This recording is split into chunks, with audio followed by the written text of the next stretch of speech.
ওয়াজ শুনি, বাবা মার মনে ব্যথা দেই, ওয়াজ শুনি,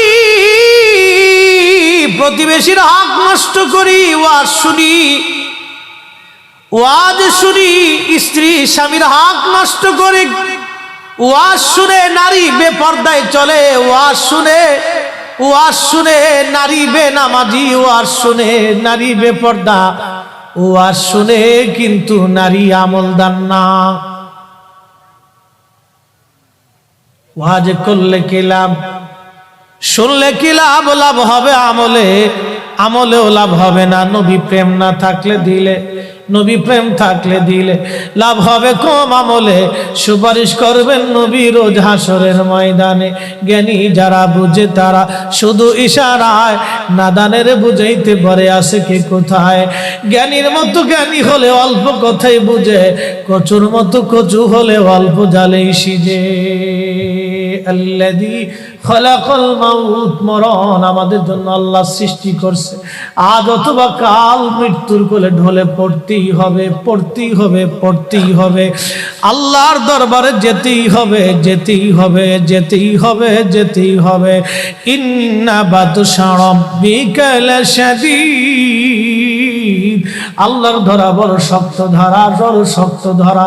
ধরতেই ধরা পড়তেই হবে, ধরা পড়তেই হবে, ধরা পড়তেই হবে। কবরে চলে যেতেই হবে, যেতেই হবে, যেতেই হবে। আজকে আমি ফরিদ শামস যদি মারা যায়, বন্ধুরে আমার লাশ দেশের বাড়ি ফরিদপুরে নিয়ে যাওয়া হবে। কালকে সন্ধ্যার আগে দাফন কাফনের ব্যবস্থা হবে।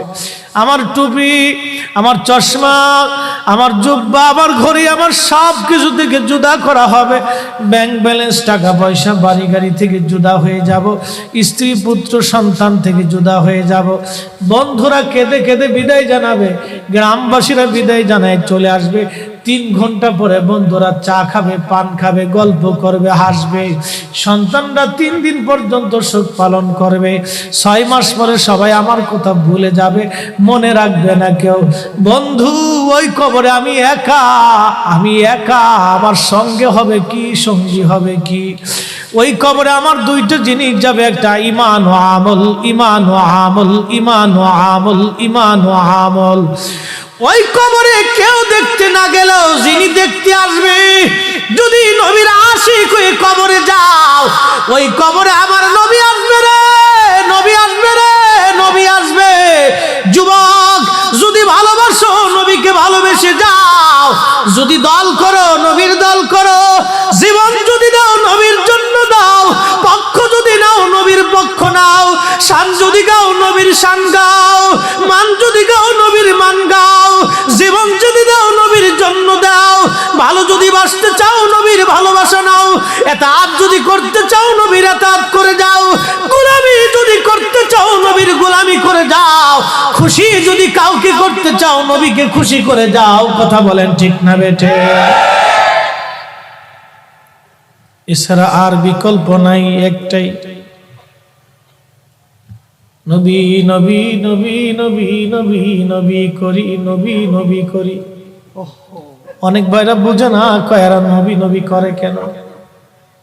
যেই দিন কবরে ঘুমাইবেন সেই দিন বুঝবেন নবী কি জিনিস। যেই দিন হাসরে উঠবেন সেই দিন জানবেন নবী কি জিনিস। যেই দিন ফুলসিরাতের ঘাটে যাবেন বুঝবেন নবী কি জিনিস। মিজানের পাল্লার পাশে যখন দাঁড়াবেন বুঝবেন নবী কি জিনিস। কঠিন মেহশরের মাঠে জিহ্বা বের হয়ে যাবে, সেই দিন বুঝবেন নবী কি জিনিস, নবী কি জিনিস। এই জন্য নবী নবী করি, নবী নবী করি। সুন্নিদেরকে বলবো, মুসলমানদেরকে বলবো, বাবাজি উম্মত হিসেবে আসেন, জবান খুলে দেন, সেই প্যারা নবীজির শানে জবান খুলে খুলে আওয়াজ তুলে মোহাব্বতে আমরা দুরূদ শরীফ পড়ি। আল্লাহুম্মা সাল্লি আলা সাইয়্যিদিনা মাওলানা মুহাম্মদ আলা আলি সাইয়্যিদিনা মাওলানা মুহাম্মদ। ওরে উড়ে যাও রে মাহফিলের হাওয়া, যাও রে উড়ে মদিনায়, আমাদের দুরুদ পৌঁছে দিও নূর নবীজির পাক রওজায়। আল্লাহুম্মা সাল্লি আলা মাশাআল্লাহ, আল্লাহু আকবার। আসুন লানা মুহাম্মাদ ওয়া আলা আলি সাইয়্যিদিনা মাওলানা মুহাম্মদ। আলহামদুলিল্লাহ, যারা কাফেলা করে আসছেন গাড়িতে করে সবাইকে আমরা অভিনন্দন জানাচ্ছি। আপনারা মাহফিলের প্যান্ডেলে এসে বসলে আল্লাহর মেহেরবানি রওনক বৃদ্ধি হবে। আপনাদের এই আশাকে আমরা স্বাগতম জানাচ্ছি জনাব এহসান ভাইয়ের পক্ষ থেকে। আজকের আহলে সুন্নাত ওয়াল জামাত কর্তৃক আয়োজিত জনাব আমাদের এহসান ভাই, তিনার উদ্যোগে নবম ঐতিহাসিক আজমুস শান পবিত্র ঈদে মিলাদুন নবী সাল্লাল্লাহু আলাইহি সাল্লাম মাহফিলের মুহতারাম প্রধান অতিথি, কাকারা ইউনিয়ন পরিষদের সম্মানিত চেয়ারম্যান মহোদয়, যিনি এই মাহফিলের জন্য যিনার অনেক অবদান, এবং আমরা দোয়া করি চেয়ারম্যান মহোদয়কে যেন আল্লাহ দুনিয়া আখিরাতের উত্তম জাযা দেয়। এই জন্য হুজুর করিম সাল্লাল্লাহু আলাইহি ওয়াসাল্লামের মহব্বতে তিনি এই মাহফিলের জন্য যথেষ্ট করেছেন। চেয়ারম্যান সাহেবকে আমরা অভিনন্দন মোবারকবাদ জানাই। রাসূল করিমের শানকে, আকাইদে আহলে সুন্নাত ওয়াল জামাতকে মানুষের হৃদয়ে পৌঁছানোর জন্য উনি যতটুকুনি করেছেন ততটুকুনি মদিনাওয়ালার পক্ষ থেকে উনি বেনিফিট পাবেন। এবং আল্লাহর শাহানশাহী আলিশান দরবার থেকে আমরা কামনা করি মদিনাওয়ালার সদকায় যেন আল্লাহ ওনার দুনিয়া আখিরাতের জাযা দেন, বাচ্চাদের হায়াতের মধ্যে বরকত দেন। আল্লাহ যেন ওনার সম্মানকে দুনিয়া আখিরাতের বাড়ায় দেন। আল্লাহ যেন বেশি বেশি এই দ্বীনের কাজ, সুন্নিয়তের কাজ, ঈমান ও ইয়াকিনের কাজে যেন আল্লাহ ওনাকে সহযোগিতা করার তৌফিক দেন। আমরা একটু দোয়া করে বলি আমিন। আজকের সম্মানিত বিশেষ অতিথি জনাব মোহাম্মদ নজরুল ইসলাম সাহেব, সম্মানিত ইউপি সদস্য 2 নং ওয়ার্ড, ওনাকেও আমরা দোয়া করি এই মাহফিল সাজানোর জন্য, অবদান রাখার জন্য, পরিশ্রম করার জন্য, খেদমত করার জন্য। আল্লাহ ওনার দুনিয়া আখিরাতের সম্মান জন্য বাড়ায় দেয়। উদ্বোধক জনাব মাওলানা আজিজুল হক কাদরি সাহেব মাদ্দাজুল্লাহ আলী, সভাপতি জনাব হযরতুল আল্লাহ মাওলানা আব্দুর রহমান শিবলি সাহেব মাদ্দাজুল্লাহ আলী, সভাপতি দ্বিতীয় অধিবেশনে মাওলানা কফিলউদ্দিন এম সাহেব, তৃতীয় অধিবেশনে জনাব মাওলানা আকম সাদিক হোসেন সাহেব থেকে শুরু করে আমন্ত্রিত সকল উলামায়ে হযরত এবং মেহমান বিন্দু, সবার নাম বলতে গেলে অনেক সময়ের দরকার। আজকের যিনি প্রধান ওয়াইজ, প্রধান আকর্ষণ, প্রধান বক্তা, মুনাজির আহলে সুন্নাত, বহু বাহাসের সফল মুনাজির, প্রিয় বন্ধুবর আল্লামা মুফতি আলাউদ্দিন জিহাদি সাহেব মাদ্দাজুল্লাহ আলী, উনি উপস্থিত হয়েছেন। বিশিষ্ট লেখক এবং গবেষক, প্রিয় বন্ধুবর, প্রতিষ্ঠাতা ইমাম আজম রিসার্চ সেন্টার ঢাকার সম্মানিত মুহতারাম হযরত মাওলানা মুফতি শহীদুল্লাহ বাহাদুর সাহেব মাদ্দাজুল্লাহ আলী, হযরত আল্লামা মাওলানা জালালউদ্দিন নিজামী সাহেব মাদ্দাজুল্লাহ আলী, হাফিজ হযরত মাওলানা মিনহাজউদ্দিন সাহেব মাদ্দাজুল্লাহ আলী এবং অসংখ্য উলামায়ে হযরত, সকলের প্রতি আন্তরিক অভিনন্দন, মোবারকবাদ। আজকের মাহফিলকে রণবৃদ্ধি করার জন্য আমার এহসান ভাই একজন আশিক মানুষ, আমার কাছে মনে হয় খুব সাদাসিধে মানুষের। যাই হোক, সবার কাছে ভালো লাগে তা না, আমি ব্যক্তিগতভাবে ওনাকে আমি খুবই পছন্দ করি, ভালোবাসি। যাই হোক, আল্লাহ রাব্বুল আলামিন আমার এহসান ভাইকে এইরকম পরিবেশে আরো মাহফিল করার জন্য তৌফিক আরো বড় করে দেওয়ার তৌফিক দেয়। আমরা দোয়া করি বলে আমিন। ওনার সম্মানকে যেন দুনিয়াতে আল্লাহ বাড়ায় দেয়। আকাইদে আহলে সুন্নাত ওয়াল জামাতের উপরে দায়ম থাকাটা বর্তমান পৃথিবীতে একটা চ্যালেঞ্জ হয়ে গেছে। বাজি আমরা আকীদা বুঝি না। আমি আকীদাটা মুক্তাসার আপনাদেরকে একটু বোঝানোর চেষ্টা, এখানে মনে হয় কোনটা লুজ কানেকশন হয়েছে, একটু দেখেন তো। হ্যাঁ ঠিক আছে। আকাইদে আহলে সুন্নাত ওয়াল জামাত আমরা অনেক সময় বুঝি না। ভাই সুন্দর একটা প্যান্ডেল দেখতেছেন, এই প্যান্ডেল কিন্তু ধরে রাখছে খুঁটি। খুঁটি যদি না থাকে তাহলে সামানা থাকবে না, সামিয়ানা থাকবে না। আর মাটি যদি না থাকে তো খুঁটি থাকবে না। সামিয়ানা হলো জান্নাত, খুঁটি হলো ঈমান, মাটি হলো আকীদা। আরো বুঝাই, আমাদের দেশে জেলেরা মাছ মারে, সারা রাত্র জেলে মাছ মারতেছে। মাছ যেই ভাণ্ড বা ডালা বা ডুলার মধ্যে রাখি, এটার নাম আমাদের আঞ্চলিক ভাষায় বলে ডুলা। চট্টগ্রামে কি বলি? কক্সবাজারও ডুলা। এই ডুলার নিচে যদি মস্ত বড় ভাঙ্গা থাকে, ফুটা থাকে, খসানো থাকে, সারা রাত জেলে মাছ মারার পরে কি মাছ পাবে ভাই? মাছ পাবে। কেন? এজন্যই মাছ পাবে না যে জেলের ডুলার নিচে ভাঙ্গা। একজনের আকীদা যদি বিশুদ্ধ না হয়, আকাইদে আহলে সুন্নাত ওয়াল জামাত যদি তার না হয়, 70,000 বছর তাহাজ্জুদ নামাজ যদি পড়ে, আকীদা হলো আমল রাখার ডুলা, আকীদা হলো ঈমান হলো আমল রাখার ডুলা। কোন ব্যক্তির ঈমান যদি বিশুদ্ধ না হয়, কিয়ামত পর্যন্ত সেজদা দিলেও বাবা আল্লাহর জান্নাতের আশা করা যাবে সহজ হিসাব। আরেকটু বলি, আপনাদের দেশে গাভীর দুধ হয় কিনা? আজকের সভাপতি মহোদয় যদি কালকে ঘোষণা দেন যে আমি এই বাজারে 10 মণ 50 মণ দুধ সবাইকে ফ্রি ফ্রি দিই, এই 50 মণ দুধ নেওয়ার জন্য সব মানুষ আসবে, মোহতারাম সভাপতি দুধ দেবে। তো সভাপতি মহোদয় তিনি দুধও নিলেন, সাথে 1 লিটার গরুর প্রস্রাবও নিলেন।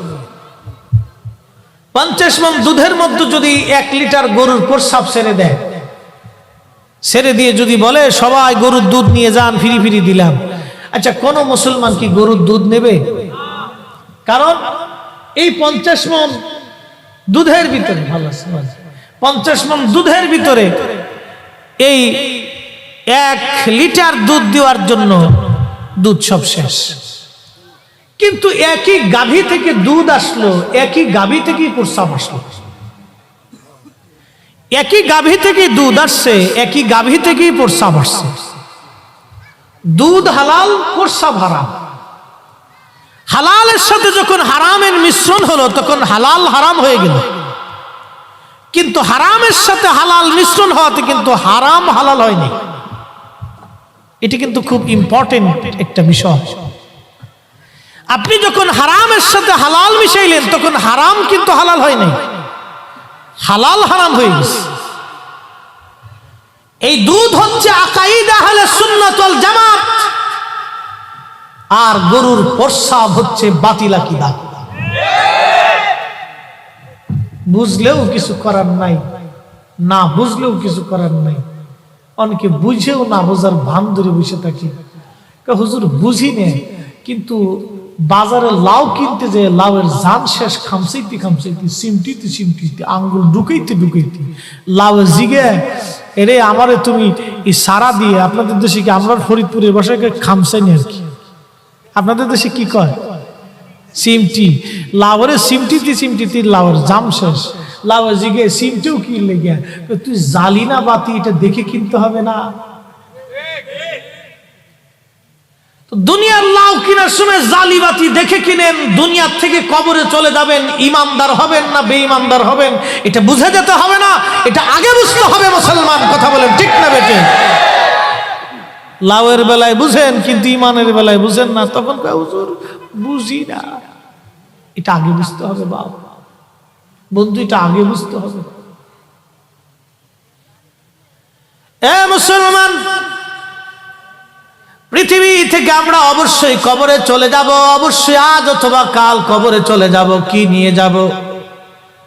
আমার বিষয় হলো নবী করিম সাল্লাল্লাহু আলাইহি সাল্লামের প্রতি সাহাবায়ে কেরামের আদব এবং ভালোবাসা।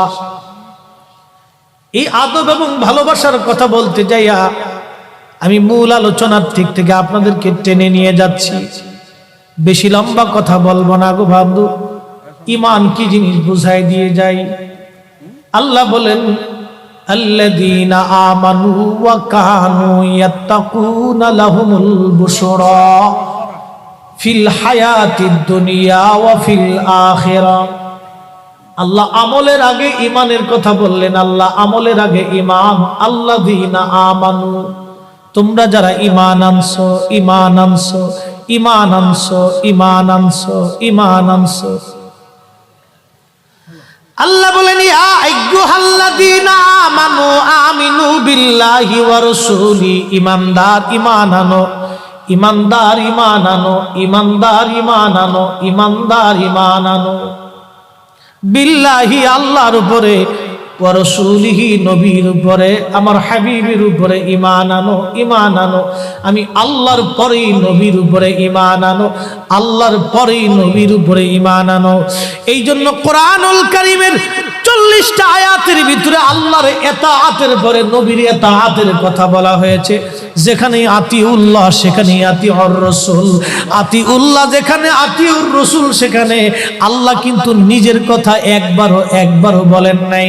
কিন্তু আল্লাহ আমার রসুলের কথা একবার বলে দিয়ে আল্লাহ সমাধান দিয়েছে। আমি আল্লাহর পরে নবীর ইতাআত, আমি আল্লাহর গোলামি যেখানে নবীর গোলামি সেখানে। কিন্তু আল্লাহ এটাও জানাই দিয়েছেন, মাইয়ুতি আর রাসূলা ফাকাদ আতা আল্লাহ। আমার নবীর গোলামি হয়ে গেলে আমি আল্লাহর গোলামি আদায় হয়ে যায়। অনেক ভাইরা এই ইতাআতই বুঝে না, তাফসীর করে কিন্তু তাফসীরের মূল বিষয়টা বুঝে না। তাফসীর করে কিন্তু তাফসীরের মূল ভেদটা বুঝে না রে, তাফসীরের মূল ভেদ বুঝে না।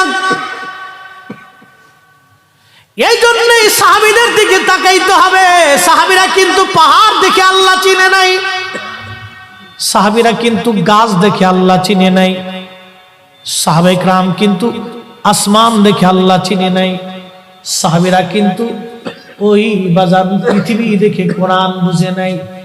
সাহাবীরা আল্লাহ চিনেছে নবী দেখে, সাহাবীরা আল্লাহ বুঝেছে নবী দেখে, সাহাবীরা ঈমান এনেছে নবী দেখে, সাহাবীরা আল্লাহকে ভালোবেসে নবী দেখে, সাহাবীরা কোরআন বুঝেছে নবী দেখে, সাহাবীরা দ্বীন মেনেছে নবী দেখে, সাহাবীরা নামাজ পড়েছে নবী দেখে, সাহাবীরা রোজা রেখেছে নবী দেখে, সাহাবীরা দ্বীন বুঝেছে নবী দেখে, সাহাবীরা ঈমান এনেছে নবী দেখে, সাহাবীরা ঈমানদার হয়েছে নবী দেখে। সাহাবীরা এই জন্য নবীর জন্য জীবন দিত, নবীর জন্য সংসার করত, নবীর জন্য সব করত। তাদের জীবন ছিল নবী নবী নবী নবী নবী নবী। কিন্তু আমার দেশের কিছু ভাইরা খালি কয় কোরআন কোরআন কোরআন মানি, কোরআনের সমাজ গড়ি, কোরআনের জন্য জীবন গড়ি, কোরআনের জন্য জীবন দিয়ে দেই। জিজ্ঞেস করবেন বাইরে, বলো কি কোরআন সৃষ্টি না স্রষ্টার বাণী? কোরআন সৃষ্টি না স্রষ্টার বাণী? আকীদাটা পরিষ্কার করে যাও।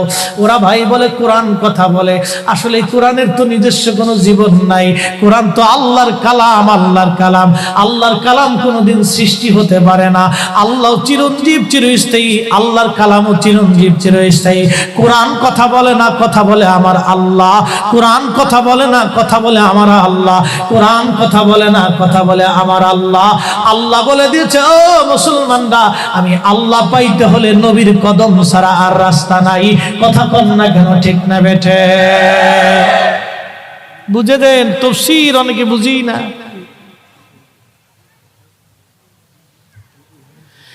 এই জন্য আমরা দিন মানি নবী দেখে, আল্লাহ পাই নবী দেখে। দেখে, আল্লাহ বুঝি নবী দেখে, আল্লাহ ভালোবাসি নবী দেখে। এই জন্য আমরা সুন্নিরা নবীকে কেন্দ্র করে আহলে সুন্নাত ওয়াল জামাত। এই জন্য কবরে নামানোর সময় বলা হয় বিসমিল্লাহি ওয়া আলা মিল্লাতি রাসূলিল্লাহ রাসূলিল্লাহ রাসূলিল্লাহ। নবীর দল নবীর দল নবীর দল নবীর দল নবীর দল নবীর দল নবীর দল নবীর দল। সূরা কন্যা সুবহানাল্লাহ।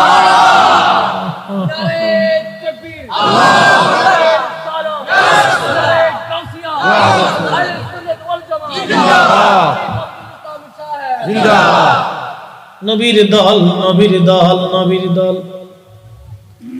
অথচ আল্লাহ বলেন ওমাইয়াতাবাল্লাল্লাহা ওয়া রাসূলাহু ওয়াল্লাযীনা আমানু ফাইন্না হিজবাল্লাহি হুমুল গালিবুন। যারা আল্লাহকে ওলি মানো, নবীকে ওলি মানো, ওলিদেরকে ওলি মানো, আল্লাহকে ওলি মানো, নবীকে ওলি মানো, ওলিদেরকে ওলি মানো, আল্লাহকে ওলি মানো, নবীকে ওলি মানো, ওলিদেরকে ওলি মানো। ফাইন্না হিজবাল্লাহ, তোমরাই আল্লাহর দল। হুমুল গালিবুন, আল্লাহর দল বিজয়ী, আল্লাহর দল বিজয়ী, আল্লাহর দল বিজয়ী। আল্লাহ কোরআনে বলেন আল্লাহর দল, আল্লাহর দল, আল্লাহর দল, আল্লাহর দল। কবরে নামানোর সময় বলা হলো নবীর দল নবীর দল নবীর দল।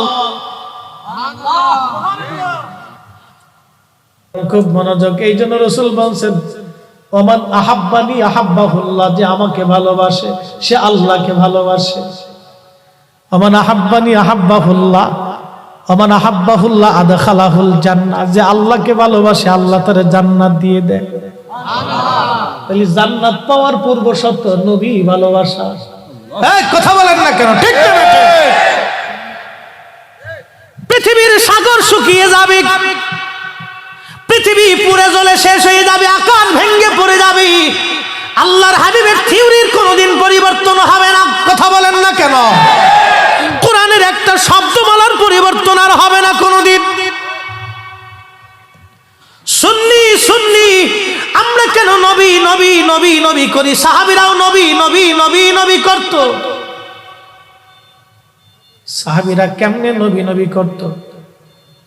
আম্মা জান আয়েশা রাতের আধারে বসে বসে আকাশের নক্ষত্র গণনা করে। নবীজি বললেন আয়েশা রে কি করো তুমি?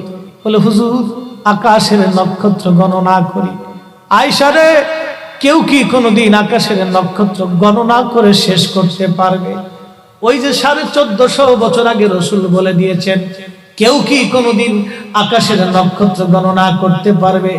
আজও বিজ্ঞানের পক্ষে সম্ভব হয় নাই আকাশের নক্ষত্র গণনা করে দিতে পারবে। কিয়ামত পর্যন্ত পৃথিবীর কোনো বিজ্ঞানের ক্ষমতা হবে না আকাশের নক্ষত্র গণনা করে বলতে পারবে, কারণ 1450 বছর আগে নবী বলে দিয়েছে পারবে না। কিয়ামত পর্যন্ত চেষ্টা হলেও পারবে না। কথা বলেন না কেন? এটার নাম সুন্নি, নবীর প্রতি ঈমান ঈমান ঈমান ঈমান ঈমান ঈমান। যদি বিশ্বাস করেন নবীকে 100% করেন, নতুবা দরকার নাই। ভালো যদি বাসেন, পরিপূর্ণ বাসেন, দোদুল্যমান হয়ে বাবা কোনো লাভ নাই।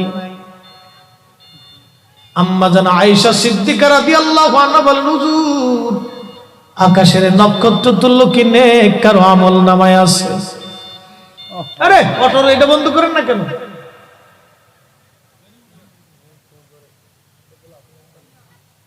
যন্ত্রণা এটা বুঝে না,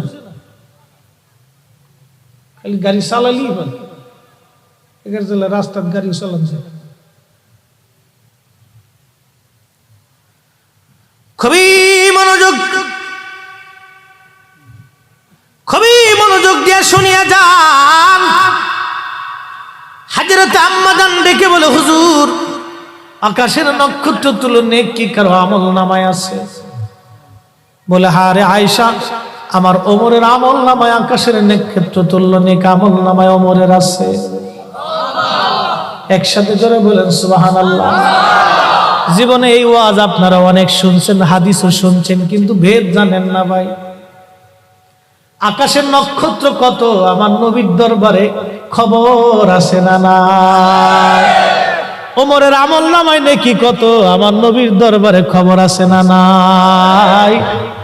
উম্মতের আমল নামায় নেকি কত নবীর দরবারে খবর। বড় আফসোস, বড় আফসোস আমার দেশের অনেক ভাইরা মুসলমান দাবি করে, কিন্তু বলে নবী কিছুই জানে না।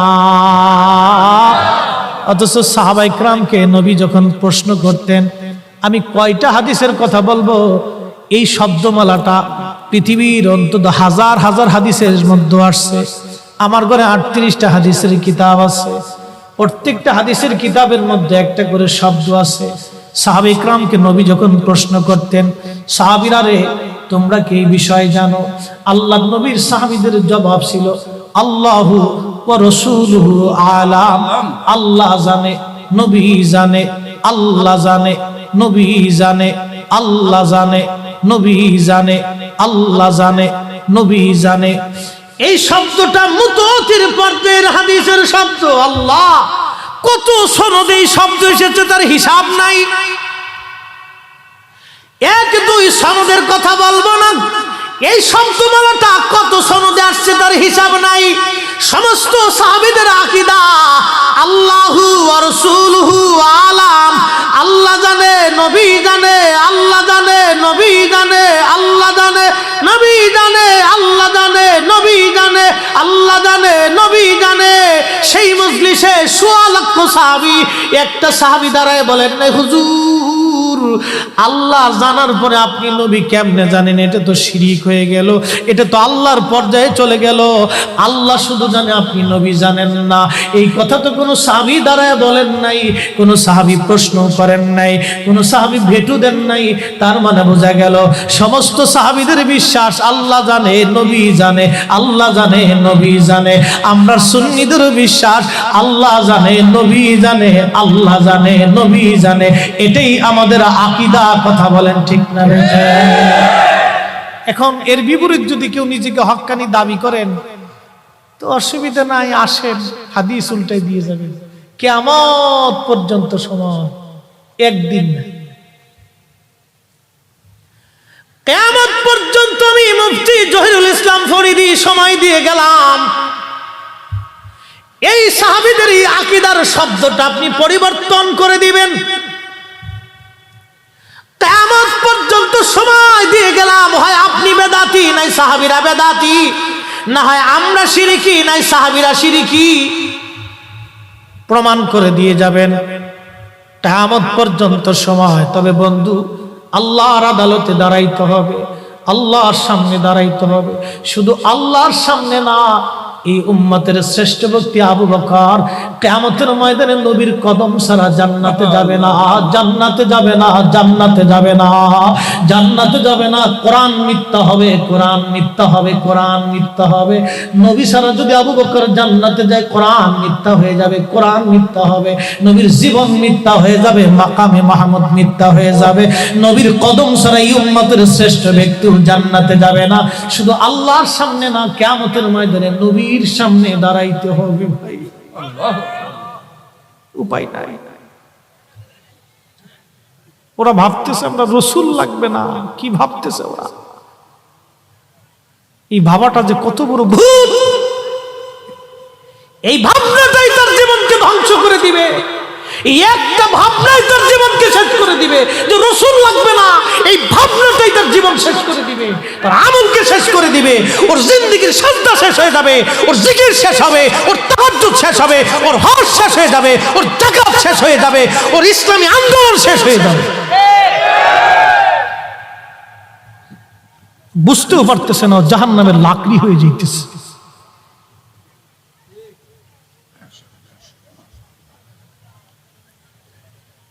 আল্লাহ, কেমনে বুঝাইতাম আপনাদেরকে?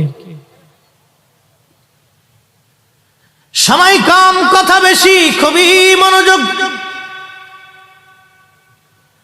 কোন ভাষায় বুঝাইলে যে আপনারা বুঝবেন? পৃথিবীর অন্যতম সমরবিদ, পৃথিবীর অন্যতম সমরবিদ ছিলেন সুলতান মাহমুদ গজনবী রহমাতুল্লাহ আলাইহি। আবুল হাসান খেরকানি রহমাতুল্লাহ আলাইহির মুরিদ ছিলেন, মুরিদ। গজনীর সুলতান এত বড় জেনারেল ছিলেন, সোমনাথ মন্দির বিজয় করেছিলেন তিনি। এই সোমনাথ মন্দিরে কাবা শরীফের নবীর ভেঙ্গে দেওয়া মন্দির ছিল, মূর্তি ছিল বিদায়। হযরতে সুলতান মাহমুদ গজনবী বলেছিলেন, না, এই মন্দির আমি ভেঙে ফেলে দেব, কারণ নবী যেই মূর্তি ভেঙেছে সেই মূর্তি এই মন্দিরে থাকবে, এটা হবে না। কত বড় আশিক রাসূল। ওনার জীবনের একটা ছোট্ট ঘটনা আপনাদেরকে শোনাই। একদিন তিনি প্রদীপ হাতে করে, স্বর্ণের প্রদীপ হাতে নিয়ে তিনি ঘুরতে বের হলেন। সফর করে করে ঘুরে ঘুরে রাজ্যের প্রজাদের হালত দেখবেন। চেয়ারম্যান সাহেব কি আসে আজকে? আসেনি? ঠিক আছে। আমাদের দেশের অনেক গণপ্রতিনিধি আছে, নির্বাচিত হওয়ার পরে বাবা আর মানুষের কাছে যায় না, আছে না নাই? মানুষের কাছে আর যায় না। নির্বাচিত হয়ে গেলে মানুষের কাছে আর যায় না। আরে ভাই, আগের যুগের রাজা বাদশারা দেখেন রাস্তায় রাত্রিবেলা ঘুরে ঘুরে প্রজাদের অবস্থা দেখতো। এটাই তো নবীর সুন্নত, খুলাফায়ে রাশিদিনের সুন্নত। আলাইকুম বিসুন্নতি, তোমরা আমার সুন্নত মানো, ওয়া সুন্নাতিল খুলাফাইর রাশিদিন আল মাহদিন, আমার খুলাফায়ে রাশিদিনের সুন্নাত তোমরা মানো। এমন কোন খলিফা নাই রে রাতের বেলা ঘুরে ঘুরে প্রজাদেরকে না দেখতেন। আল্লাহর হাবিবের এমন কোন দিন নাই রে উম্মতের খবর না নিয়েছেন। সাহাবীরা ঘুরে ঘুরে প্রতিবেশীর খোঁজ খবর নিতেন। আমার দেশের ধনীরা টাকা পয়সা পায় আরাম এসির মধ্যে ঘুমায়, পাশের বাড়ি গরিব মানুষ ক্ষুধায় ওই যে আপনার কি বলে একটু ইফতার করে, একটা পচা খেজুর, তাও আন্দা গান্দা সৌদি আরবের ডুপ্লিকেট পচা খেজুর বাংলাদেশে পাঠায় দেয়। এইগুলি ওরা দান করে, আর আমার দেশের ব্যবসায়িকরা এইগুলি বিক্রি করে। গরিব মানুষ ওই 50 টাকা কেজি ধরে 1 কেজি খেজুর আনে, ইফতার করে বাবা মুড়ি চাবায় আখের রস দিয়ে, অথবা ওই খেজুরের গুড় দিয়ে, অথবা একটু চিনি দিয়ে, পাতলা ও নরম অথবা খিচুড়ি দিয়ে। আমার দেশের কত ধনী আল্লাহ পাওয়ার জন্য মাহে রমজান আসলে মক্কায় দৌড়ায়, মদিনায় যায়, কয় মক্কায় নামাজ পড়বো, মদিনায় নামাজ পড়বো। 1 রাকাত নামাজে 1 লক্ষ রাকাতের সওয়াব, 1 রাকাত নামাজে 50,000 রাকাতের সওয়াব। উমরা করে মক্কায় কাটায় সময় মদিনায় কাটায়, মক্কায় কোরআন খতম দিতে চায়, মদিনায় কোরআন খতম দিতে চায়। সওয়াব মাহে রমজানে অগণিত সওয়াবের আশায় ব্যক্তিগুলি আল্লাহর ঘরে হাজিরা দেয়। কিন্তু বাড়ির পাশে গ্রামের কত গরিব মানুষ টাকার অভাবে বাবা ভালো ইফতার করতে পারে না, টাকার অভাবে কত মা ভালো সেহরি করে রোজা রাখতে পারে না। এই ধনীরা এই গরিব মানুষের ঘরে খাবার না দিয়ে আল্লাহরে পাওয়ার জন্য মক্কা মদিনায় দৌড়ায়। আল্লাহ ডাক দেখো, বান্দা একবার মরে দেখ, কায়দা মতো জুতা দিয়ে পিটামো, আমার বান্দারা না খেয়ে ইফতার করবে, আর তুই আল্লাহ পাওয়ার জন্য মক্কায় আইছো, এমন আল্লাহ আমি ধরা দেব না। কথা বলেন ঠিক না বেঠিক? ও আল্লাহ পাইতে গেছে মক্কা, আল্লাহ কা জুতা দিয়ে পিটা মা,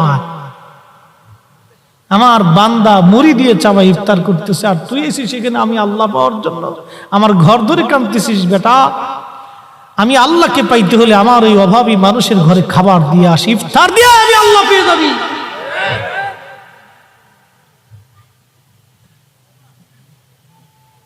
আমরা ভুলে গেছি সুন্নত। আজকে খালি মনে করি টুপি মাথায় দিয়ে রাস্তায় চলার নামই সুন্নত, খালি মনে করতেছি জুব্বা গায়ে দিয়ে রাস্তায় চলার নামই সুন্নত। সুন্নতটাকে খালি আমরা এদের ভিতরে সীমাবদ্ধ করে বলছি।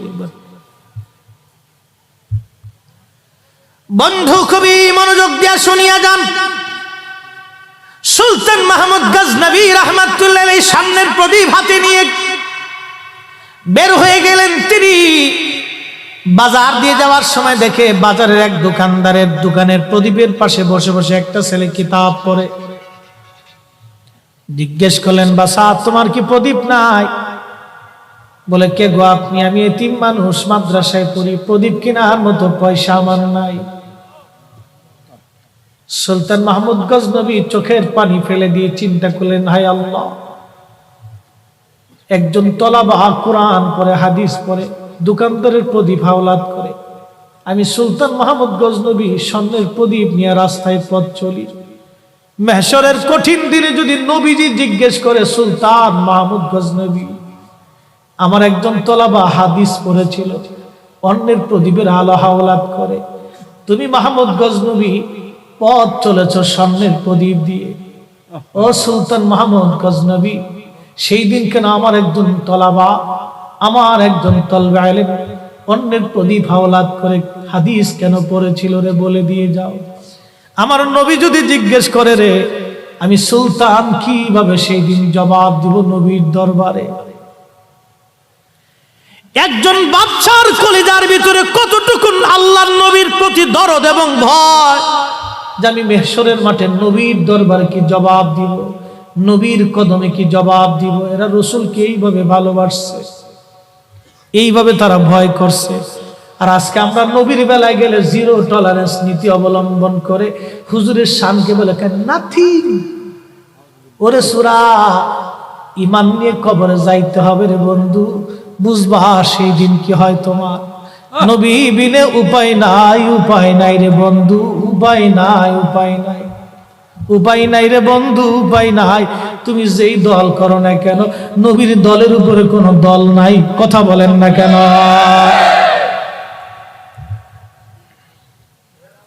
বন্ধুরে শুনিয়া যান, শুনিয়া যান, শুনিয়া যান, বুঝিয়া যান, জানিয়া যান। সুলতান মাহমুদ গজনবী স্বর্ণের প্রদীপখানা ছেলেটার হাতে দিয়ে বলল, বাসা এই স্বর্ণের প্রদীপটা তোমাকে দিয়ে দিলাম, কালকে থেকে স্বর্ণের প্রদীপে তুমি কিতাব পড়বা বাবা। ছেলেটা মহা খুশি। চলে আসলেন সুলতান মাহমুদ গজনবী, রাতের আরামে বিছনায় ঘুমিয়ে পড়েছেন। স্বপ্ন দেখে রে রাহমাতুল লিল আলামিন তশরীফ গ্রহণ করেছে।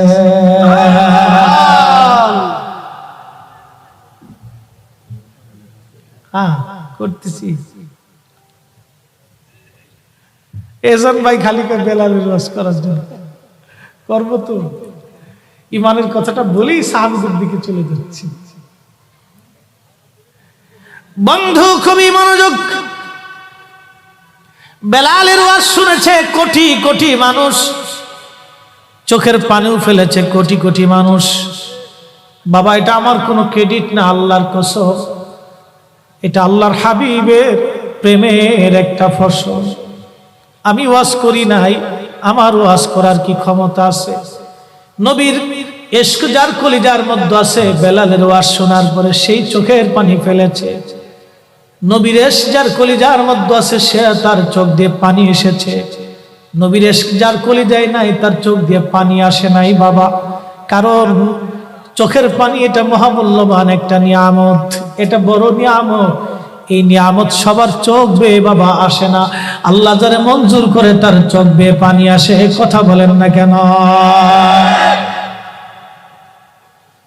আশিক তো আশিক, পাগল তো পাগল, তো পাগল ঠান্ডা করতে হবে। বলছি না খুব মায়ার মানুষ। বাহিরে যারা আছেন, রাস্তায় যারা আছেন, ওই দূরে যারা আছেন, মাইকের আওয়াজ যত দূর যায়, ভাই এসে বসেন না, বসে পড়েন। আর দেরি করে লাভ কি বন্ধু? জীবন হারিয়ে গেলে মাহফিল আর সুযোগ হবে না। যত টাইম চলে যায় তত জীবন থেকে একটা অংশ চলে যায়। Time and tide wait for none, সময় এবং স্রোত কারোই জন্য বসে থাকে না, এটা চলে যায়, চলে যায়, চলে যায়। আমার নবী স্বপ্নে এসে বলে, আরে সুলতান মাহমুদ গজনবী, তোমাকে আজকে একটা খুশির সংবাদ দিতে আসছি। সুলতান বলে, ইয়া নবী আল্লাহি, এই অধমের ঘরে আপনি আসছেন গো নবীজি। বলে, সুলতান আজকে তুমি আমার একজন তলাবাকে স্বর্ণের প্রদীপ দিয়ে সম্মান দিয়েছ। সুলতান মাহমুদ গজনবী, আমি নবী এসে দোয়া করে গেলাম, দুনিয়াতেও অপমান হবে না, কবরেও অপমান হবে না, হাসরেও অপমান হবে না। একবার জোরে বলা যাবে কি ইয়া রাসূলুল্লাহ? এই সবজ গম্বদ वाले मंजूर दुआ करना,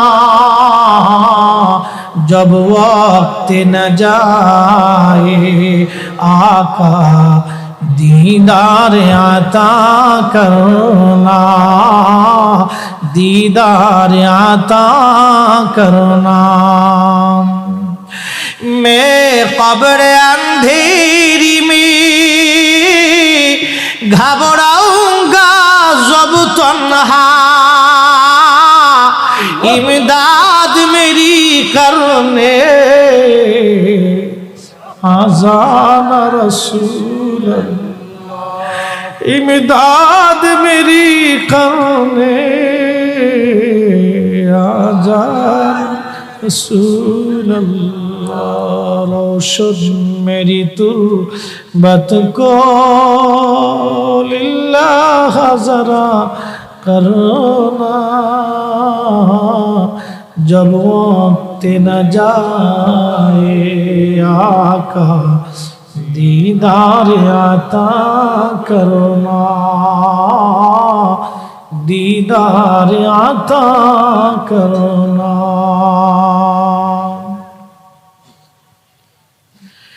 এই ঈমানের জন্য সাহাবীরা পিঠের চামড়া তুলে ফেলেছে, সাহাবীদের গোশত উঠিয়ে ফেলেছে, এরপরও সাহাবীরা নবীর কদম ছেড়ে দেয় নাই। মসজিদে নববীর পাশে রওজা শরীফের পূর্ব দিকে আমাদের হিসাবে ছোট্ট একটা টিভি আছে, একটা উঠান আছে, এখানে একটা গাছ ছিল, এই গাছের নিচে আহলে সুফফার সাহাবীরা থাকতো। খাবার আসলে খাইতো, না আসলে না খেয়ে থাকতো, খোদায় খোদায় দিন কাটাইতো, নবীর কদম ছেড়ে দেয় নাই। এই দলের একজন সদস্য হযরতে বেলাল রাদিয়াল্লাহু আনহু জীবনে কত নির্যাতন সহ্য করেছিলেন। গোলাম হওয়ার জন্য মনিব থেকে পিটাইতে পিটাইতে পিঠের চামড়া উঠিয়ে ফেললো। প্রচন্ড গরমে গলার মধ্যে রশি বেঁধে মক্কার অলিগলি পাথুরি রাস্তা আর প্রচন্ড উত্তাপ বালুর ভিতর দিয়ে তাকে টানা হতো। গরমের উত্তাপে চামড়াগুলি খসে খসে খসে খসে খসে খসে যাইতো। ওই চামড়ার ভিতরে ওনাকে বেত্রাঘাত করা হতো, চাবুক দিয়ে পিটানো হতো, ফিনকি মেরে মেরে মেরে মেরে রক্ত পড়তো। আর বলতো বেলাল কালেমা সারবি। হযরত বেলাল শুধু বলতো আহাদ আহাদ আহাদ আহাদ, জীবন দিব রে ঈমান দেব না, জীবন দিব রে ঈমান দেব না, জীবন দিব রে ঈমান দিব না। এই সাহাবী কালেমা পড়ছে নবী দেখে, নবী দেখে, নবী দেখে, নবী দেখে, নবী দেখে পিঠের চামড়া দিয়েছে, নবী দেখে গোশত দিয়েছে, নবী দেখে জিহ্বা দিয়েছে, নবী দেখে দিনের পর দিন মার খেয়েছে, রক্ত দিয়েছে, চামড়া উঠিয়ে ফেলেছে, নবী দেখে, নবী দেখে, নবী দেখে আল্লাহ চিনেছে। এই জন্য সাহাবীদের কলিজার মধ্যে ছিল নবী নবী নবী নবী নবী।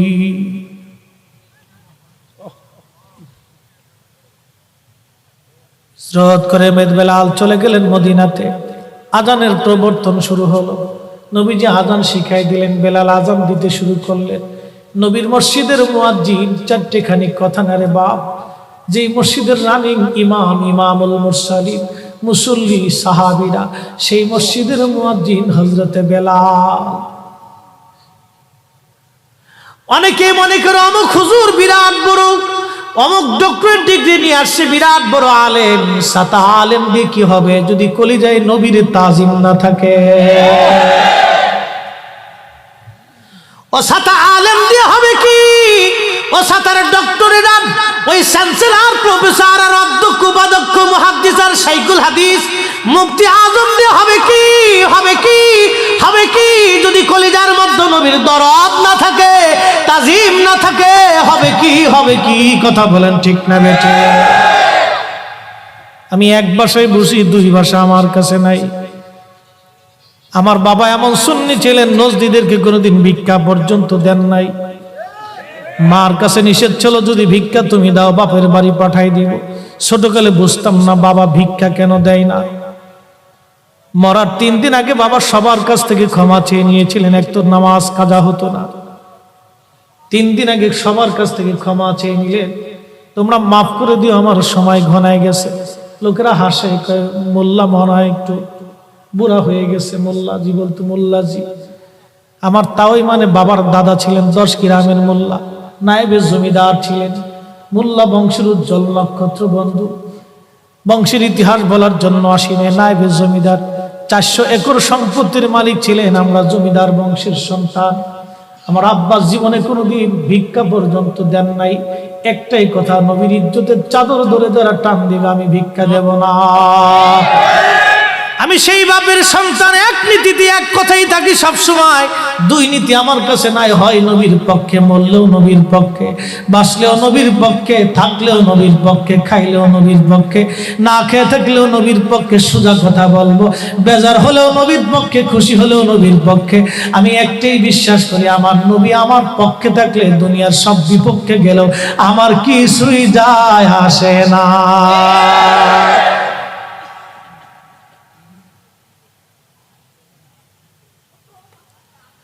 খুবই মনোযোগ বন্ধু, খুবই মনোযোগ দিয়ে শুনিয়া যান। হাবিবে কিবরিয়ার কথাগুলি, সাহাবায়ে কিরামের কথাগুলি বলতেছি। হযরত বেলাল রাদিয়াল্লাহু আনহু ভালোবাসতেন নবীকে এমন ভাবে, প্রিয় নবীর ইন্তেকাল মোবারক হলো, শরীয়তের পর্দার আড়ালে নবী চলে গেলেন। সারা মদিনার ভিতরে কান্নার রোল, সারা মদিনার মানুষ বিমর্ষ। সাহাবীদের ঘরে খাওয়া নাই, ঘুম নাই। নবীর একটা উট ছিল, বাহন নাম কাসওয়া। কাসওয়ারে কেউ খাওয়াইতে পারে না, পানিও দিতে পারে না। কাসওয়া শুধু কাঁদে, চোখ বে বে বে বে পানি পড়ে। আরে কাসওয়ার ভাষা যদি সাহাবীরা জানতো, সাহাবীদের কলিজা ফেটে যাইতো। কাসওয়া খাবার খায় না রে, একটা উট নবীকে কেমনে ভালোবাসছে, একটা প্রাণী রাসূলকে কেমনে ভালোবাসছে। কাসওয়ার খাওয়া নাই, পানি নাই, কান্না করে, শুধু কান্দে, শুধু কান্দে, শুধু কান্দে। কেউ তারে খাওয়াইতে পারে না, কেউ তারে পানি দিতে পারে না, কেউ তার ভাষা বুঝে না, কেউ তার কষ্ট বুঝে না। কিছুদিন পরে কাসওয়া নবীর বিরহ বেদনা সহ্য করতে না পেরে একটা কুয়ার মধ্যে ঝাঁপিয়ে পড়ে কাসওয়া আল্লাহর নবীর দরবারে চলে যা। একটা প্রাণীর নবীর প্রতি ভালোবাসা, ভালোবাসা, ভালোবাসা, ভালোবাসা, ভালোবাসা। এই জন্য নবী বলে গেছে, কাসওয়া আল্লাহর জান্নাতে আমার সাথে চলে যাবে। একটা প্রাণী যদি নবীকে ভালোবেসে জান্নাতে চলে যেতে পারে, আমরা মানুষ, আমরা নবীর উম্মত, আমরা নবীর উম্মত, আমরা সুন্নিরা নবীর গান গেয়ে গেয়ে, নবীর শান গেয়ে গেয়ে, নবীর পক্ষে কথা বলে বলে, দুরূদ ও সালাম পড়ে পড়ে, নবীর কদম ধরে ধরে আমরাও জান্নাতে চলে যাব। হাসতে হাসতে কথা বলেন, ঠিক না বেটে?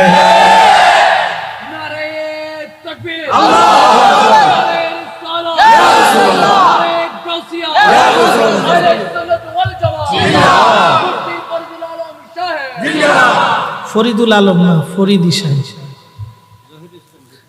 এশকের সাথে অনেকে কয় ফরিদুদ্দিন জহিরি। কি যে জ্বালাত আছে।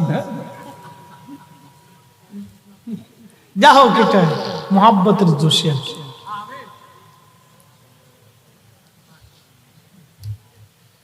কি বুঝলেন? একটা কাসওয়া রাসূলকে ভালোবেসে জীবন জ্বালিয়েছে, বিরহ বেদনা সহ্য করতে পারেনি।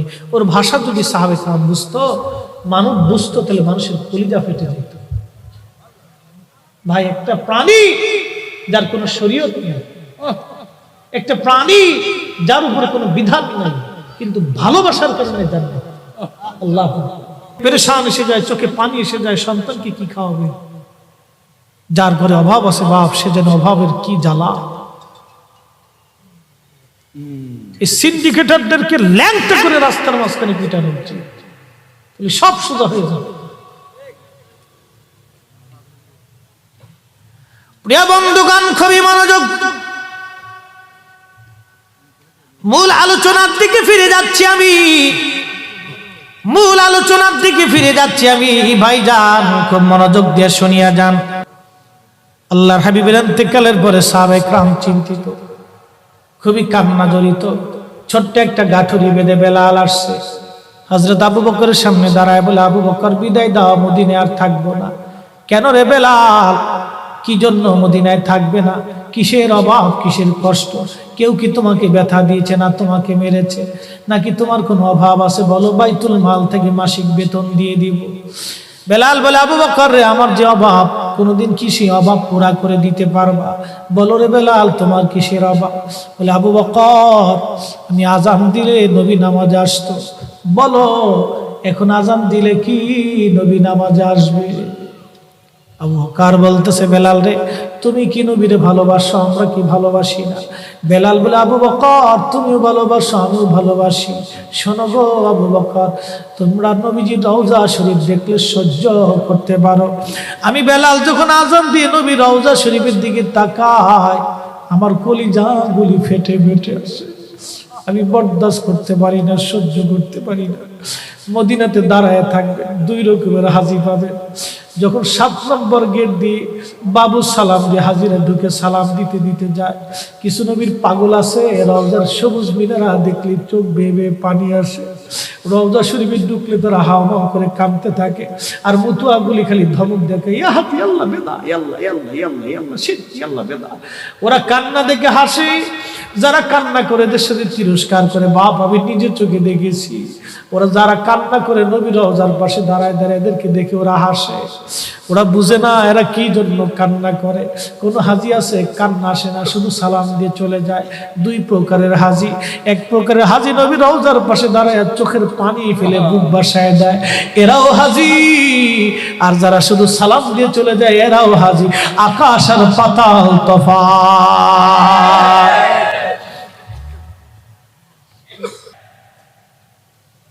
পাগল দেশে কত জন্মাইছে আল্লাহ জানে।